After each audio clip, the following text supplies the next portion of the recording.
What's going on, everybody? Welcome back to another episode of The Loud Bostonian. Today I'll be doing my review of Dr. Sleep. Dr. Sleep is a sequel to The Shining, which considered by most people is the scariest movie that's ever been made.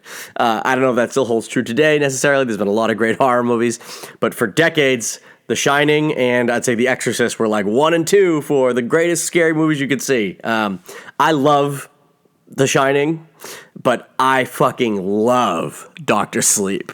If you know what I mean. Like I was so ecstatic when this got announced. The book Dr. Sleep to me is a better book than The Shining, and I know that's probably fucking heresy to say out loud, but honestly it is. I love The Shining, the novel. I think it's fantastic. But Dr. Sleep, it's such an it's almost like we always talk about Marvel world building and stuff like that. Dr. Sleep is fucking world building for this world, for this Shining world that Stephen King created.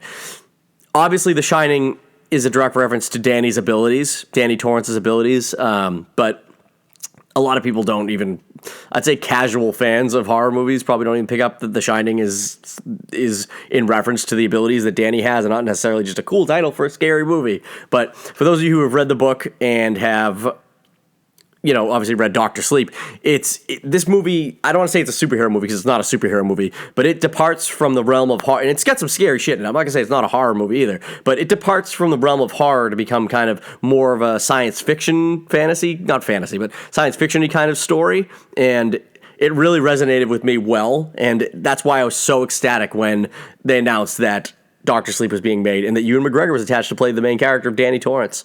So what happens in this movie? Well, this movie picks up about 30 years after the events of the Overlook Hotel. So Danny and his mom have escaped. Their father obviously died in a horrific way in the Overlook Hotel, and so he's able to escape with his mom, and basically they don't have a great life. Obviously, they're alive and they're away from the Overlook, so it's better than that. But Danny is still being tormented by these ghosts from the Overlook that nobody's going to.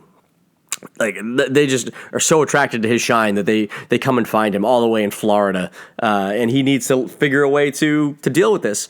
And the old cook from the first movie, the book. There's some disconnect here. I want to address this right away. So I know some people who are avid book readers probably have issues with The Shining being different from how the movie was portrayed.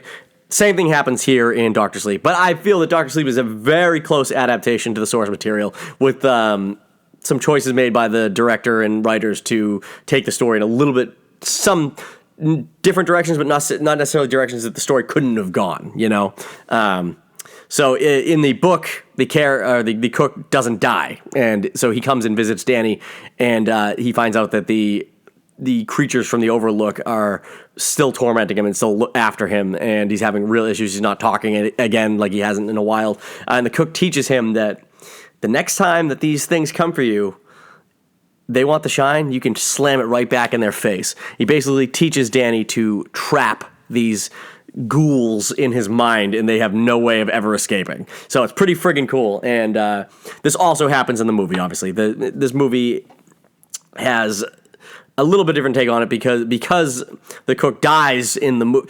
It's such a funny thing because, like I said, I've recently read the books or listened to the books on audio, and I haven't seen the movies in forever. So like the disconnect for me is a little hard. But anyways, the point is, they've made this adaptation where the ghost of the cook can come back and talk to Danny at any time, which, I mean, they do that in the book. He does come back for like 1 or 2 scenes in the book, but he comes back and teaches him how to do it from beyond the grave. So and he's not a scary ghost or anything like that. So it's pretty cool that they establish kind of like an afterlife like that in this movie. But so Danny learns how to defend himself against these spirits, and then it jumps forward to his life as an adult. And he is a fucking mess. He's an alcoholic, just like his father. He's stealing money from people that he wakes up next to a girl, steals money from her. She's got a kid that he leaves just in the apartment, and he feels bad about it. And he's even having, like I said, the cook is reaching out to him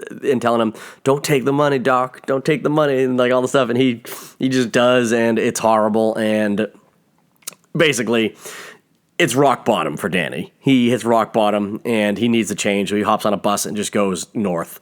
He ends up in New Hampshire, a small town in New Hampshire, where he meets somebody else that had a troubled life, and he helps get Danny situated with a job and a place to stay and all this stuff. And it's the first friend that Danny has made in a long time, and he starts writing his life a little bit. And one of the things Danny does is he gets a job as an orderly at a hospice. So all these old people are waiting, to pass on, and Danny's abilities are in such a way that he can ease their pain in a way. So basically, when they're gonna pass on, he can kind of ease them and let them know that there is an afterlife. There's nothing to be afraid of, and he can read their mind. So he kind of just pulls out things from their past for them to hold on to while they're passing, and he gets the nickname Dr. Sleep because he's basically helping these elderly people pass on and just go to sleep. So that's where the title of the book comes in.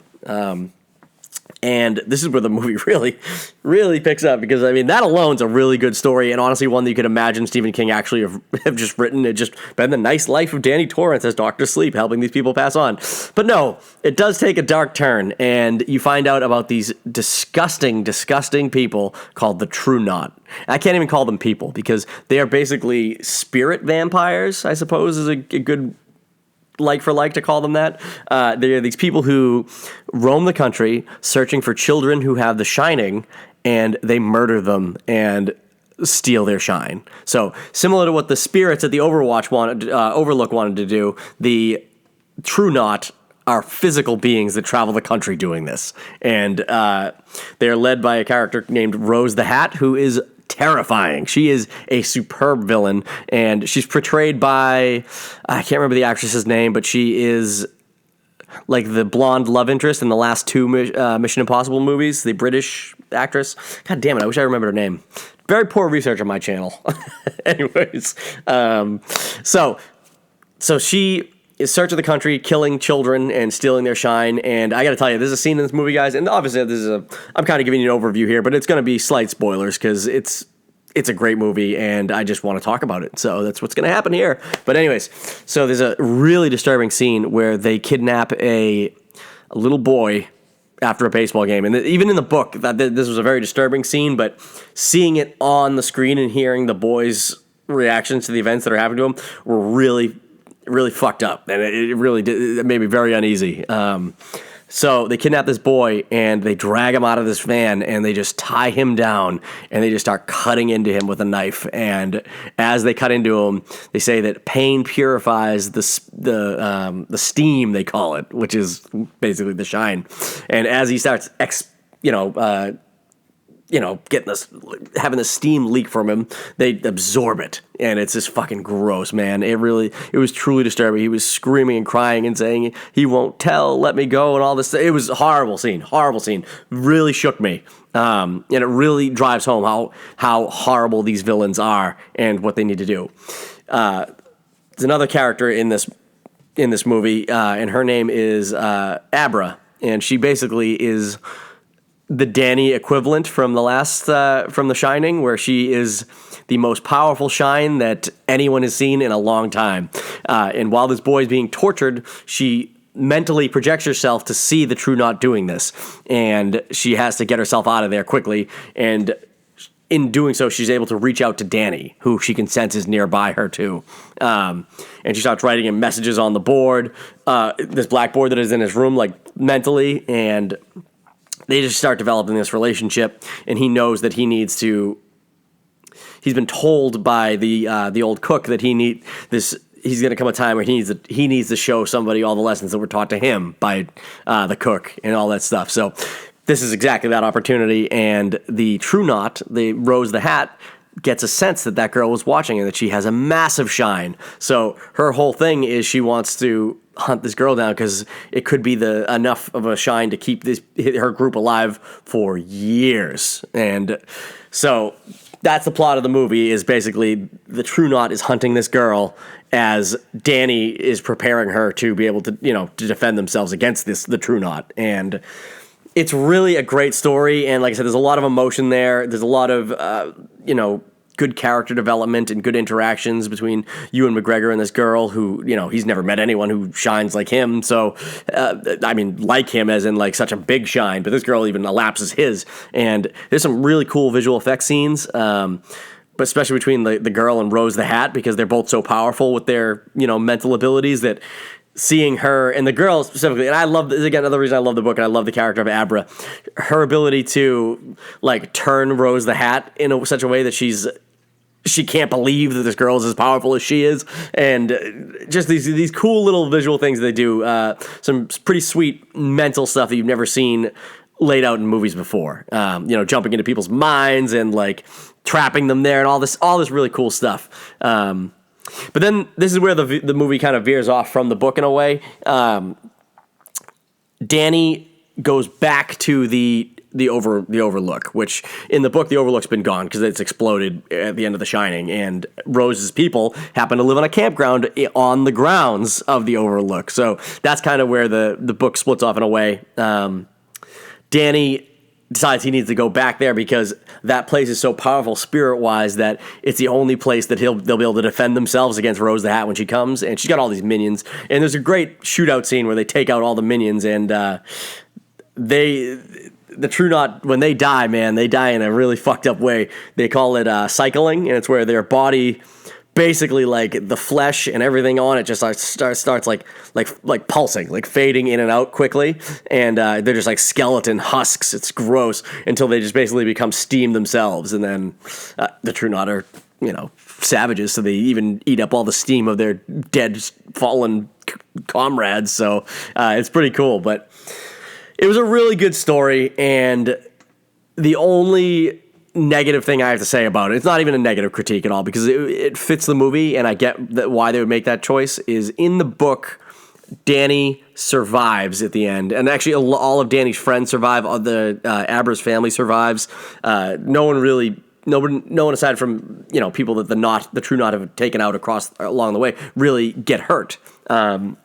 This book the movie obviously trying to be a more horror movie where a lot of unnecessary people die, including Danny, who at the end of the movie stays in the Overwatch as it catches on fire to burn down, in order to keep the ghosts from taking control of him and going after Abra, which again, they're trying to really tie it back into The Shining, which is, this mental thing that happens that I can't remember if it actually happens in Doctor Sleep, if he gets taken control of by the ghost, but I'm almost 90% sure it doesn't. So, because you know what? No, because in the book, Danny's father's spirit comes back and helps take care of Rose the Hat, helps like kill her. So it's a really cool kind of like redeeming moment for his father's spirit, which is nice, but you don't get that in this movie. So, but I love the movie. I don't want to, it sounds like a real negative critique. I think it's a great movie. It's suspenseful.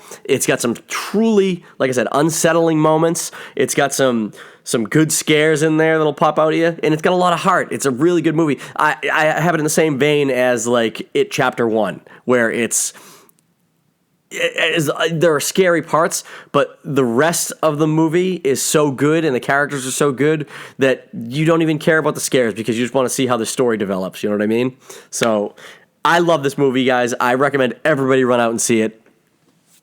I don't really know what else to say about it. It was so good. If you've read the book, I don't want you to go into it thinking you're going to be disappointed. You're not. Like I said, it's one of the best adaptations from a source material, like a novel that I've ever watched. I really truly liked it. Like I said, the way that the director and the writers have changed some things, but not to a degree that it seems unfit for the story, was totally justifiable in their eyes, and it wasn't bad. But I really liked it. I don't know what you guys think. Have you seen Dr. Sleep? Let me know in the comments what your favorite parts were, and if you thought the book was better, if you thought the movie was better, if you thought they were, a good hybrid right in the middle like I do. Anyways, like the video, subscribe to the channel, and I'll see you guys next week.